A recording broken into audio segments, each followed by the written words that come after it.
ಒಬ್ಬ ಕನ್ನಡ ಶಾಲೆ ಮೇಷ್ಟ್ರು ಒಂದು 25 ವಿದ್ಯಾರ್ಥಿಗಳನ್ನ ತೊಗೊಂಡು ಹಿಂಗೆ ಒಂದೇ ಒಂದು ದಿನದ ಪ್ರವಾಸ ಮಾಡಿಸ್ಕೊಂಡು ಬರಬೇಕು ಅಂತ ಬೆಳಗಿನ 6 ಗಂಟೆಗೆಲ್ಲ ವಿದ್ಯಾರ್ಥಿಗಳಿಗೆ ಬರೋಕ್ಕೆ ಹೇಳಿದರು. ಬೆಳಗಿನ ಉಪಹಾರ, ಮಧ್ಯಾಹ್ನದ ಊಟ ತೊಗೊಂಬರ್ರಿ, ರಾತ್ರಿ ಬಂದ ಮೇಲೆ ಮನೆಯೊಳಗೆ ಊಟ ಮಾಡುವಂತ್ರೆ ಅಂತ ಪೂರ್ವಭಾವಿಯಾಗಿ ಹೇಳಿದರು.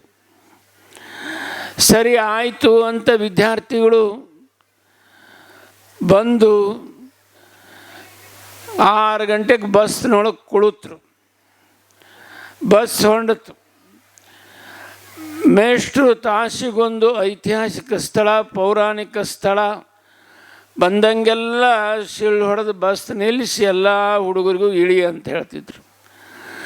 ಇಳಿದ್ರಿಲ್ಲ ನೋಡ್ರಿ ಅಂತಿದ್ರು, ನೋಡಿದ್ರಿಲ್ಲ ಹತ್ತಿರ ಬಸ್ ಅಂತಿದ್ರು. ಇವ 3 ಮಾತು: ನೋಡ್ರಿ, ಇಳೀರಿ, ಹತ್ತಿರಿ. ಇದು ಎಲ್ಲಿವರೆಗೂ ಓಡ್ತು? ಇಳಿರಿ, ನೋಡ್ರಿ, ಹತ್ತಿರಿ ಅನ್ನೋ ಶಬ್ದ ಕೊನೆಗೆ ಜೋಗದ ಜಲಪಾತ ನೋಡೋದಿತ್ತು. 4 ಗಂಟೆಗೆ ಬಸ್ ಹೋಗಿದ ಹಕ್ಕಂತ ನಿಂತು ಮತ್ತೆ ಮಾಸ್ತರ್ ಅದ್ನಂತ ಇಳೀರಿ ಅಂದರು.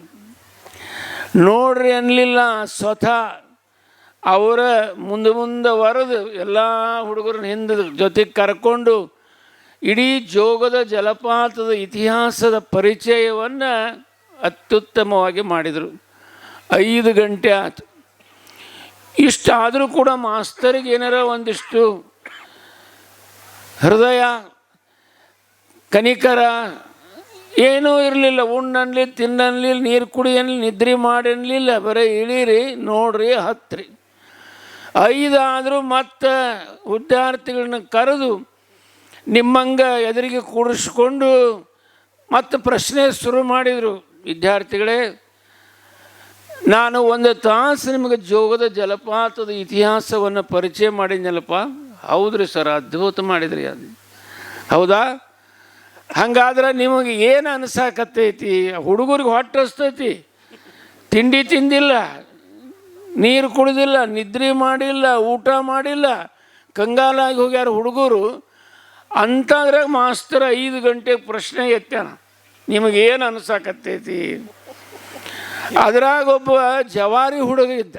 ಜವಾರಿ ಮಾಲ್ ಅಂದ್ರೆ ಭಾಳ ರುಚಿ. ಬಹದ್ದೂರ ಎದ್ದು ನಿಂತು, ಸರ, ನನಗೆ ಏನು ಅನ್ಸಕತ್ತೈತಿ ಹೇಳೇನ್ರಿ ನಿಮಗೆ ಅಂದ. ನೀವೊಬ್ಬ ತಿಳ್ಕೊಂಡು ನೋಡು, ಭಾಳ ಶಾಣೆ ಅದು, ಶಬಾಷ್, ಹೇಳು, ಧೈರ್ಯದಿಂದ ಹೇಳಿ, ನಿನಗೇನು ಅನ್ಸಕತ್ತೈತಪ್ಪ, ನಾ 1 ತಾಸು ನಿಮಗೆಲ್ಲ ಪರಿಚಯ ಮಾಡಿದ್ದಕ್ಕೆ ಅಂತ ಹುರುಪು ಕೊಟ್ಟರು. ಅವ ಧೈರ್ಯವಾಗಿ ಹೇಳ್ದ, ವಿದ್ಯಾರ್ಥಿ ಸರ, ಲಕ್ಷ ಕೊಟ್ಟು ಕೇಳ್ರಿ, ನನಗೇನು ಅನ್ಸಕತ್ತೈತಿ ಅಂದರೆ ನಿಮ್ಮ 2 ಕಾಲು ಮ್ಯಾಕ್ ಮಾಡಿ ತಲೆ ಕೆಳಗೆ ಮಾಡಿ ಈ ಜೋಗದ ಗುಂಡ್ಯಾಗಿ ಎಲ್ಲರೂ ಕೂಡಿ ಅಮಾತ ಎತ್ತಿ ಒಗೆದು ಬಿಡ್ಬೇಕು ಅನ್ಸಕತ್ತೈತಿ ನೋಡ್ರಿ ಅಂತ. ಏನಾನ ಓದೋದಿಲ್ಲ ಹುಡುಗ ನೀನು ಹೇಳಿ. ಕಾರಣ ಏನು ಅಂದರೆ ತಾಳ್ಮೆ, ಸಹನತೆ ಎಂದೂ ಯಾವತ್ತೂ ಹೊರಗಲ್ಲಿಗೆ ಹಚ್ಚಬಾರದು. ಹೊರಗಲ್ಲಿಗೆ ಹಚ್ಚಿದ್ದ ಆತು ಅಂದ್ರೆ ಜೋಗದ ಗುಂಡೆ ಬೀಳ್ಬೇಕಾಗತ್ತೆ. ಅದಕ್ಕೆ ನಾನು ಜೋಗದ ಗುಂಡೆ ಬೀಳಕ್ಕೆ ಅಲ್ಯ, ಒಣ ಕಾರ್ಬಾರ್ ಮಾಡೋಕ್ಕೂ ಅಲ್ಯ. ಸುಮ್ಮ 4 ಮಾತು ಹೇಳಿ ಕಡ್ಯಾಕೆ ಹಾಕ್ತೀನಿ, ಮತ್ತು ಮುಂದಿನವ್ರಿಗೆ ಅನುಕೂಲ ಆಕೈತಿ. ಅಥಣಿ ಮುರುಘೇಂದ್ರ ಮಹಾಶಿವಯೋಗಿಗಳು ಇಲ್ಲೇ ನಿಮ್ಮ ಸಮೀಪ, ಎಡವಿ ಬಿದ್ದರೆ ಅಥಣಿ. ಒಂದು ಪ್ರಸಂಗ ಹೇಳ್ತೇನೆ, ಲಕ್ಷ ಕೊಟ್ಟು ಕೇಳ್ರಿ. ಅವರ ಜೀವಿತ ಅವಧಿಯಲ್ಲಿ ಅವರು ವಾಸಿಸುವಂಥ ಕುಟೀರದ ಕಟ್ಟಿಗೆಯ ಹೊಸ್ತಲಕ್ಕೆ ಒಬ್ಬ ದಾವಣಗೆರೆಯ ಅಗರ್ಭ ಶ್ರೀಮಂತ ಮಾಗನೂರು ಬಸಪ್ಪ ಅಂತ ಹೇಳಿ ಬಂಗಾರದ ನಾಣ್ಯಗಳನ್ನು ತಗೊಂಡು ಬಂದು ಅವರ ಹೊಸ್ತಲಕ್ಕೆ ಬಡದು ಬಡದು ಬಡದು ಬಡದು ಬಂಗಾರದ ಹೊಸ್ತಲವನ್ನು ಮಾಡ್ದ. ಬಂಗಾರ ಹೊಸ್ತಲವನ್ನು ಮಾಡಿದ ಮೇಲೆ ಆ ಮಠದ ಕಾರ್ಬಾರಿ ಕಾಡಯ್ಯ ಅಂತ ಹೇಳಿ ಆತ ಬಂದು ಶಿವಯೋಗಿಗಳಿಗೆ ಹೇಳ್ದ, ಮುರುಘೇಂದ್ರ ಶಿವಯೋಗಿಗಳಿಗೆ ಹೇಳ್ದ, ಏನಂತ, ಅಪ್ಪ ಅವರ ದಾವಣಗೆರೆ ಭಕ್ತ, ಶ್ರೀಮಂತ ಭಕ್ತ, ತಾವು ವಾಸ ಮಾಡುವ ಕುಟೀರದ ಹೊಸ್ತಲಕ್ಕೆ ಬಾಗಿಲಕ್ಕೆ ಬಂಗಾರದ ನಾಣ್ಯಗಳನ್ನ ಬಿಡದನ್ರಿಪ್ಪ, ಬಂಗಾರದ ಹೊಸ್ತಲಾಗೈತಿ, ಜಗ್ ಬಗ್ ಅಂತತ್ರಿ ಅಂತ ಹೇಳ್ದ. ಹೌದಾ, ಚಲೋ ಆತಪ್ಪ ಅಂದರು. ಅವ್ರೇನು ಹೀರಿಕಾಯಿ ಆಗಲಿಲ್ಲ, ಚಲೋ ಆತಪ್ಪ ಅಂತ ಒಂದೇ ಮಾತು ಹೇಳಿದರು. ಮುಂದೆ 2 ತಿಂಗಳು ಹೋದ ಮೇಲೆ ಕಾರ್ತೀಕದ ಕತ್ತಲ ಬಂತು. ಆ ಕಾರ್ತೀಕದ ಕತ್ತಲದೊಳಗೆ ಒಬ್ಬ ಕಳ್ಳ ಬಂದು ರಾತ್ರಿ ಚಿಮಟಿಗೆ ತಗೊಂಡು ಇಷ್ಟು ಹೊಂದಿಡ್ದ ಎಬ್ಕೊಂಡು ತೊಗೊಂಡು ಹೋದ. ಕಳವಾಗಿ ಹೋದು ಎಲ್ಲ ಬಂಗಾರದ ನಾಣ್ಯ. ಬೆಳಗ್ಗೆ ಕಾಡಾಗಿ ಬಂದು ನೋಡ್ತಾನೆ, ಕಾರ್ಬಾರಿ ಒಂದೂ ಬಂಗಾರದ ನಾಣ್ಯ ಇರಲಿಲ್ಲ. ಆಶ್ಚರ್ಯ ಆಗಿ ಶಿವಯೋಗಿಗಳ ಮುಂದೆ ಹೇಳ್ದ, ಏನಂತ ಅಪ್ಪ ಅವ್ರ ಏನಾತ್ಪ ಕಡಯ್ಯ ಅಂದರು. ಮೊನ್ನೆ 4 ತಿಂಗಳ ಹಿಂದೆ ಮಾಗನೂರು ಬಸಪ್ಪ ಏನು ಬಂಗಾರದ ನಾಣ್ಯಗಳನ್ನ ಬಡದಿದ್ನಲ್ರಪ್ಪ. ಹೌದಪ್ಪ, ಏನಾಯ್ತು ಅಂದರು. ಒಬ್ಬ ಕಳ್ಳ ಬಂದ ಎಲ್ಲ ನಾಣ್ಯಗಳನ್ನ ಎಬ್ಕೊಂಡು ಹೋಗ್ಯಾನಪ್ಪ ಅಂತ. ಚಲೋ ಆತಪ್ಪ ಅಂದರು.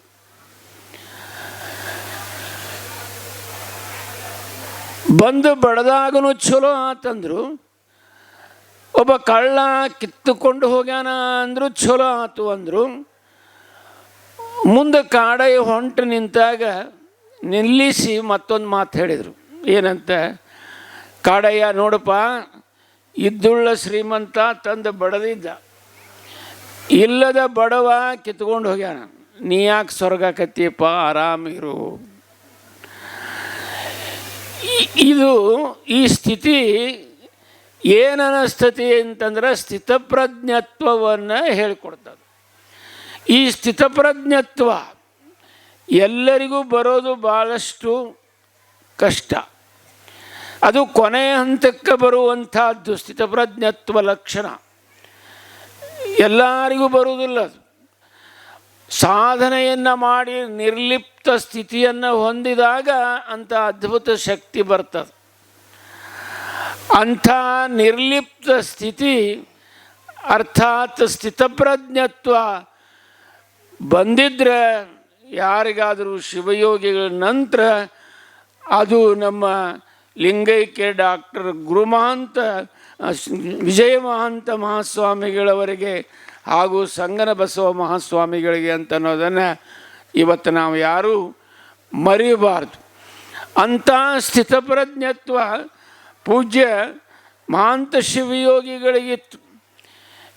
ನಾನೊಂದು ಸಲ ಇಲ್ಕಲ್ ಮಠದೊಳಗೆ ಇದ್ದೆ. ಪ್ರಸಂಗ ಇದ್ದಂಥ ಪ್ರಸಂಗದಲ್ಲಿ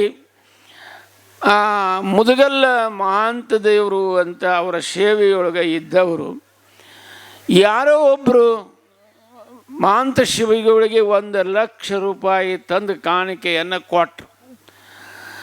ಕೊಟ್ಟ ಮೇಲೆ ಅವರೊಂದಿಷ್ಟ ನಮಸ್ಕಾರ ಮಾಡಿ ಆಶೀರ್ವಾದ ತೊಗೊಂಡು ಹೋದರು. ಆ ದುಡ್ಡನ್ನು ಜೇಬಿನಾಗ ಇಟ್ಕೊಳ್ಳಿಲ್ಲ, ಪರ್ಸ್ನಾಗ ಇಟ್ಕೊಳ್ಳಿಲ್ಲ.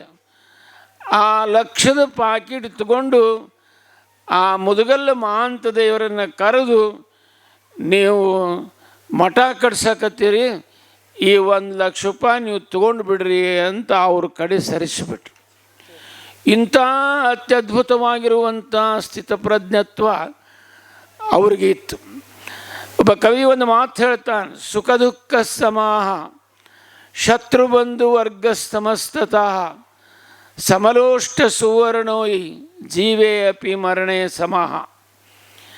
ಸುಖ ಮತ್ತು ದುಃಖವನ್ನು ಎರಡನ್ನೂ ಸಮನಾಗಿ ಕಾಣುವಂಥ ಶಕ್ತಿ ಯಾವ ವ್ಯಕ್ತಿಗಿರ್ತದ ಅವನಿಗೆ ಸ್ಥಿತಪ್ರಜ್ಞತ್ವ ಬಂದೈತಿ ಅನ್ನೋದನ್ನು ಅರ್ಥೈಸ್ಕೊಳ್ಬೇಕು. ಯಾವ ವ್ಯಕ್ತಿಗೆ ಶತ್ರುಗಳಾಗಲಿ ಬಂಧುಗಳಾಗಲಿ ಸಮಾನವಾಗಿ ಕಾಣುವಂಥ ಸದ್ಬುದ್ಧಿ ಅವರಲ್ಲಿ ಇತ್ತು ಅಂತಂದ್ರೆ ಅವ್ರಿಗೆ ಸ್ಥಿತಪ್ರಜ್ಞತ್ವ ಬಂದೈತಿ ಅಂತ ತಿಳ್ಕೋಬೇಕು. ಯಾವ ವ್ಯಕ್ತಿಗೆ ಬಂಗಾರ ಮತ್ತು ಕಬ್ಬಿಣ ಎರಡಲ್ಲಿನೂ ಭೇದವನ್ನು ಮಾಡಲಾರದಂಗೆ ಸಮಾನತ್ವದಿಂದ ಕಾಣುವ ಶಕ್ತಿ ಬಂದೈತಿ ಅಂದ್ರೆ ಆ ವ್ಯಕ್ತಿಗೆ ಸ್ಥಿತಪ್ರಜ್ಞತ್ವ ಬಂದೈತಿ ಅಂತ ತಿಳ್ಕೋಬೇಕು. ಇವತ್ತು ಇದ್ದರೂ ಅಷ್ಟೇ, ಇಲ್ಲದೇ ಇದ್ದರೂ ಅಷ್ಟೇ, ಮರಣವೇ ಮಹಾನವಮಿ ಅನ್ನುವ ತಿಳುವಳಿಕೆ ಬಂದರೆ ಅದು ಸ್ಥಿತಪ್ರಜ್ಞತ್ವ ಅನ್ನಿಸ್ಕೊಳ್ತದೆ. ಅಂಥ ಸ್ಥಿತಪ್ರಜ್ಞತ್ವದ ಲಕ್ಷಣ ಇವತ್ತು ಪೂಜ್ಯ ಡಾಕ್ಟರ್ ಮಹಾಂತ ಶಿವಯೋಗಿಗಳಿಗೆ ಬಂದಿತ್ತು. ಅವರ ಅಪರ ವಯಸ್ಸಿನಲ್ಲಿಯೂ ಕೂಡ ಅಷ್ಟು ನಿರ್ಲಿಪ್ತ ಸ್ಥಿತಿಯನ್ನು ಹೊಂದಿರುವಂಥ ಪುಣ್ಯಾತ್ಮರಾಗಿದ್ದರು, ಮಹಾತ್ಮರಾಗಿದ್ದರು. ಅಂಥವರ ಸ್ಮರಣೋತ್ಸವ, ಅಂಥ ಗುರುಗಳ ಸ್ಮರಣೋತ್ಸವ, ಉಭಯ ಸ್ಮರಣೋತ್ಸವ ಜೊತೆಗೆ ಶರಣ ಸಂಸ್ಕೃತಿಯ ಉತ್ಸವ ಮೂರನ್ನು ಸೇರಿ ಪೂಜ್ಯ ಗುರುಮಹಾಂತಪುಗಳು ಪ್ರತಿ ವರ್ಷವೂ ಕೂಡ ಇವತ್ತು ಸವದಿ ವಿರಕ್ತ ಮಠದಲ್ಲಿ ಮಾಡ್ತಾ ಇರೋದು ಅಗಮ್ಯವಾಗಿರುವಂಥ ಕಾರ್ಯ. ಅದಕ್ಕೆಲ್ಲ ಸವದಿಯ ಶರಣರು, ಶರಣೆಯರು, ಸದ್ಭಕ್ತರು, ಸುತ್ತಲ ಗ್ರಾಮದವರು ಬೆನ್ನೆಲುಬಾಗಿ ಬೆನ್ನುಗಾಳಿಯಾಗಿ ನಿಂತು ಇವತ್ತು ಸಹಕರಿಸುವುದರಿಂದ ಇಂಥ ಅದ್ಭುತ ಕಾರ್ಯಕ್ರಮಗಳು ತಿಂಗಳಗಟ್ಟಲೆ ಎಲ್ಲಿ ನಡೀತಾವೆ ಅಂದರೆ ಸವದಿ ವಿರಕ್ತ ಮಠದಲ್ಲಿ ನಡೀತಾವೆ. ಎಲ್ಲ ಮಠದ ನಡೆಸೋದು ಭಾಳ ಕಷ್ಟದ ಕೆಲಸ. ಪ್ರತಿ ವರ್ಷವೂ ಇದನ್ನು ಮಾಡೋದು ಭಾಳ ದುರ್ಲಭ. ಆದರೂ ನೀರಿನೊಳಗಿನ ಕಲ್ಲನ್ನು ಎತ್ತಿದ ಹಾಗೆ ಭಾಳ ಸರಾಗವಾಗಿ ಸಲೀಸವಾಗಿ ಪೂಜ್ಯ ಗುರುಮಹಾಂತಪುಗಳು ಈ ಕಾರ್ಯಕ್ರಮವನ್ನು ಭಾಳಷ್ಟು ಯಶಸ್ವಿಯಾಗಿ ಮಾಡ್ತಾರೆ. ನೋಡ್ರಿ, ನೂರಾರು ಆದರ್ಶ ದಂಪತಿಗಳಿಗೆ ಇವತ್ತು ಸತಿಪತಿಗಳೊಂದಾದ ಭಕ್ತಿ ಹಿತವಾಗಿಪ್ಪುದು ಶಿವಂಗೆ, ಸತಿಪತಿಗಳೊಂದಾಗದವನ ಭಕ್ತಿ ಅಮೃತದೋಳು ವಿಷ ಬೆರೆಸಿದಂತೆ ಅನ್ನೋ ಆಗ ದೇವರದಾಸಿಮಾರರ ವಚನದ ಮಾದರಿಯಲ್ಲಿ ಇವತ್ತು ಸತಿ ಪತಿ ಆದರ್ಶವಾಗಿರತಕ್ಕಂಥ ದಂಪತಿಗಳನ್ನು ಬರಮಾಡಿಕೊಂಡು ವೇದಿಕೆಯ ಮೇಲೆ ಕೂಡಿಸಿ ಅವರಿಗೆ ಗೌರವಾರ್ಪಣೆ ಮಾಡಿ ಶಬಾಷ್ ನಿಮ್ಮಂಗ ಇರಬೇಕು ಇದ್ರ ದಾಂಪತ್ಯ ಅಂತನ್ನುವ ದುಬ್ಬ ಚಪ್ಪರಿಸಿ ಅವರನ್ನು ಗೌರವಿಸುವಂಥ ಅತ್ಯದ್ಭುತ ಕಾರ್ಯಕ್ರಮವನ್ನು ನಾ ಎಲ್ಲಿ ನೋಡಿಲ್ಲ. ನೋಡಿದ್ರೆ ಅದು ಸವದಿ ವಿರಕ್ತ ಮಠದಲ್ಲಿ ಗುರುಮಹಾಂತಪುಳ ಸಾನ್ನಿಧ್ಯದಲ್ಲಿ ಅಂತ ಹೇಳಿದರೆ ತಪ್ಪಾಗಲಿಕ್ಕಿಲ್ಲ. ಅಂಥ ಆದರ್ಶಮಯ ಕಾರ್ಯಕ್ರಮ ಇವತ್ತು ಪೂಜ್ಯರು ಮಾಡ್ತಾ ಇದ್ದಾರೆ. ಇವತ್ತಿನ ಮೊಬೈಲ್ ಯುಗದಲ್ಲಿ, ಇವತ್ತು ಕಂಪ್ಯೂಟರ್ ಯುಗದಲ್ಲಿ, ಮೊಬೈಲ್ ಯುಗದಲ್ಲಿ, ಟಿ ವಿ ಯುಗದಲ್ಲಿ ಇವತ್ತು ಮನೆ ಬಿಟ್ಟು ಮೈದಾನಕ್ಕೆ ಬಂದು ಭಕ್ತರು ಹಿಂಗೆ ಕುಂತು 4 ತಾಸು ಗಂಟ್ಲಿನ ಆಧ್ಯಾತ್ಮವನ್ನು, ಶರಣ ಸಂಸ್ಕೃತಿಯ ಸಾಹಿತ್ಯವನ್ನು ಪ್ರವಚನದ ಮೂಲಕ ಕೇಳೋದು ಅಂದರೆ ಭಾಳಷ್ಟು ಕಷ್ಟ, ಭಾಳಷ್ಟು ದುರ್ಲಭ. ಅಂಥದ್ದನ್ನು ಆಕರ್ಷಣಮಯವಾಗಿ ಮಾಡಿ ದೂರದಿಂದ ನಮ್ಮಂಥವರನ್ನು ಕರೆಸಿ ನೋಡ್ರಿ, ಪಾಂಡುಮಟ್ಟಿಯಿಂದ ಬಂದಾರೆ. ಸುಮಾರು ಒಂದು 500-600 ಕಿಲೋಮೀಟ್ರ್ ಆಚೆ ಇರುವಂಥದ್ದು ಪಾಂಡುಮಟ್ಟಿ. ಅಲ್ಲಿಂದ ಇಲ್ಲಿಗೆ ಬಂದಿದ್ದಾರೆ. ಹೀಗೆ ಒಂದು ವಾರ 10 ದಿವಸ ಅದ್ಭುತ ಕಾರ್ಯಕ್ರಮವನ್ನು ಪೂಜ್ಯರು ಮಾಡಿ ಇವತ್ತು ಜನಗಳಿಗೆ ನಮ್ಮ ಶರಣ ಸಂಸ್ಕೃತಿಯ ಸಾಹಿತ್ಯವನ್ನು, ಬದುಕನ್ನು ಪರಿಚಯಿಸುವಂಥ ಅಗಮ್ಯ ಕಾರ್ಯಕ್ರಮವನ್ನು ಭಕ್ತರೊಡಗೂಡಿ, ಶರಣರೊಡಗೂಡಿ ಇವತ್ತು ಸವದಿ ವಿರಕ್ತ ಮಠದಲ್ಲಿ ಮಾಡ್ತಾ ಇರುವುದಂತೂ ಭಾಳಂತೂ ಸಂತೋಷ. ಮತ್ತು ಅಷ್ಟೇ ಎಲ್ಲ ಮಠಾಧೀಶರಿಗೂ ಅನುಕರಣೀಯವಾಗಿರುವಂಥದ್ದು ಹಾಗೆ ಅಂತ ಹೇಳ್ತಾ, ಇಂಥದ್ದೊಂದು ವಿಶೇಷ ವಿನೂತನ ಕಾರ್ಯಕ್ರಮಕ್ಕೆ ಪೂಜ್ಯರು ಪ್ರತಿ ವರ್ಷ ಧಾರವಾಡ ಮುರುಘಾ ಮಠಕ್ಕೆ ದೂರವಾಣಿ ಮೂಲಕ ಅಥವಾ ಕಂಡಾಗ ಅಪ್ಪಣೆ ಮಾಡಿ ಕರೆಸಿ ಸಾನ್ನಿಧ್ಯ ಸ್ಥಾನವನ್ನು ಕೊಟ್ಟು 2 ಮಾತು ಹೇಳಲಿಕ್ಕೆ ಅವಕಾಶ ಕೊಟ್ಟಿದ್ದಕ್ಕೆ ಪೂಜ್ಯರ ಪಾದಕ್ಕೆ ಅನಂತ ಕೃತಜ್ಞತಾ ಪ್ರಣಾಮಗಳನ್ನು